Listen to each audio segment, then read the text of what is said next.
Hello and welcome to my channel, and if you have already been to my channel, then welcome back.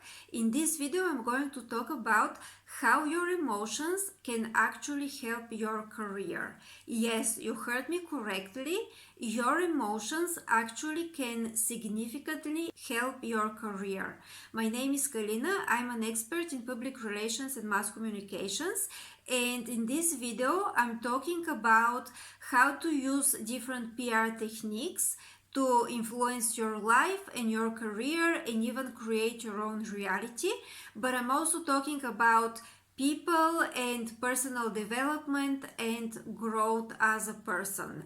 So in this video I'm going to talk about how to use your emotions in a way that is different than everybody else tells you to do, because usually people tell you that emotions have no place in business, emotions have no place in your career and in your workplace, and they will actually impact negatively your work.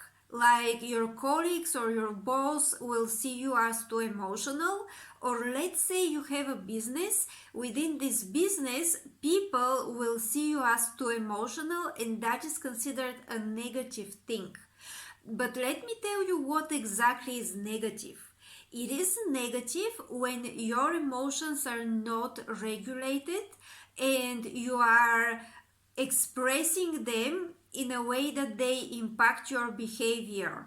Like, let's say there is a situation that is already difficult, or maybe you have somebody else who is emotional. Now you're behaving emotional as well.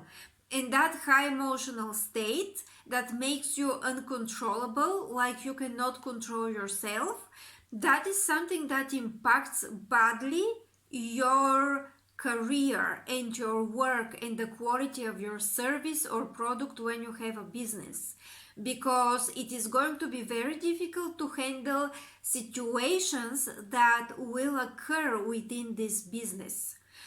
So regulate your emotions, but don't erase them completely, because they can also be of a service for your career. And here is how. So here is the first way that emotions help for your career and on your workplace.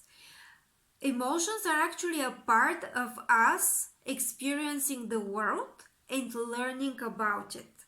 So, a lot of times we can sense a person or we can sense a situation. Sometimes we can call it intuition, which is a compilation of spiritual state, emotional state, and also ability to gather different data, even small data. Very often it is about using our sensations, especially the so-called sixth sense that nobody can explain, but it's there. And sometimes you can feel when something is off or when somebody is not with good intentions.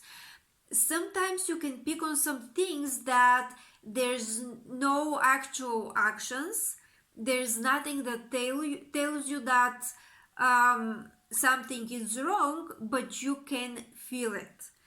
In this way you can actually use emotions for your benefit.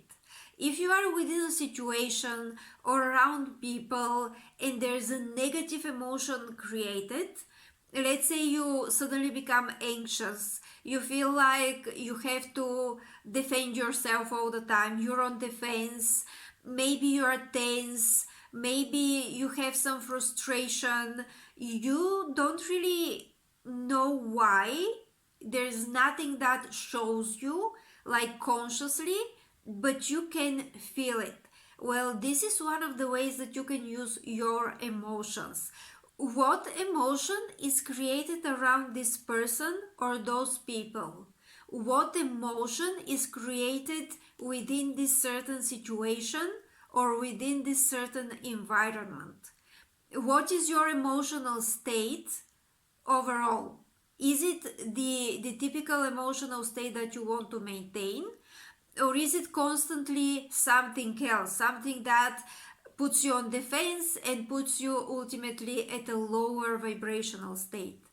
everything, all of those things are something that you can use, like your emotional state, as something that is a clue, something to tell you what is actually happening around you.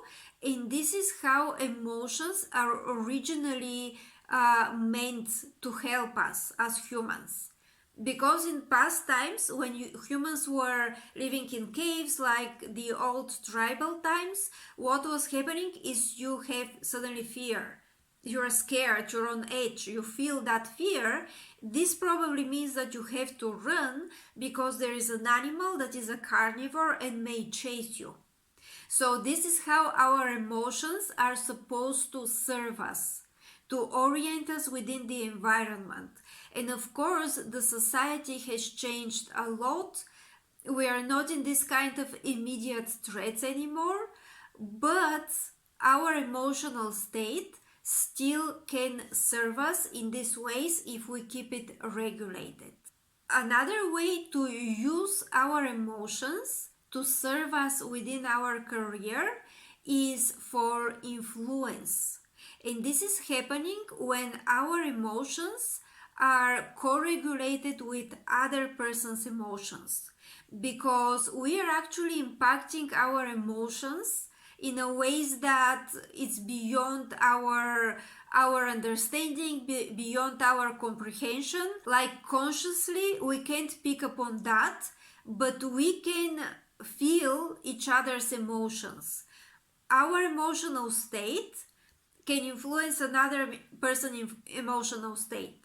So you can become the emotional authority, or the one that is creating the emotional state for the other person, or for the other group of people. And in this situation, what is happening is you're actually using your emotional state in order to regulate your emotions, but simultaneously with that, without actually trying, without actively trying, you are impacting other people's emotional state.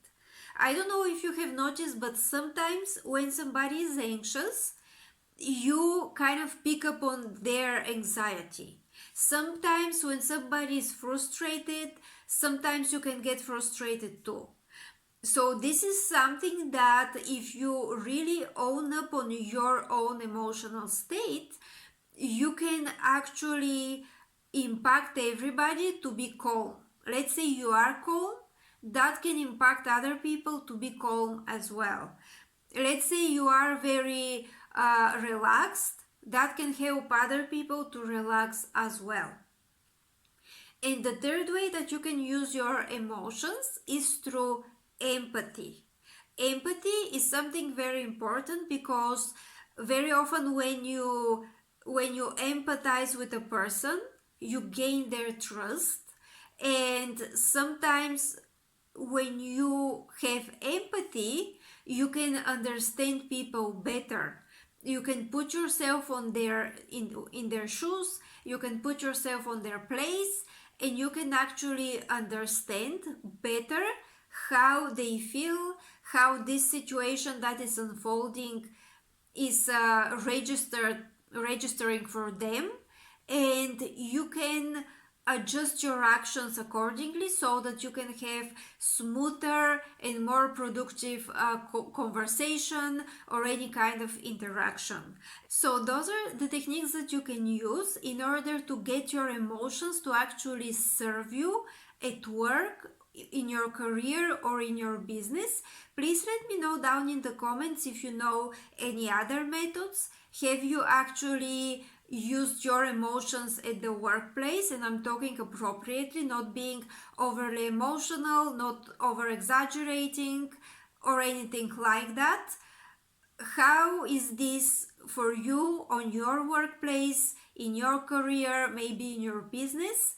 Also, I would invite you to subscribe for my channel, like and share this video, and I will also leave a link below to my website so that you can see who I am and what I'm doing, and also to my Facebook page so that you can follow me on Facebook as well. Thank you very much and have a great day.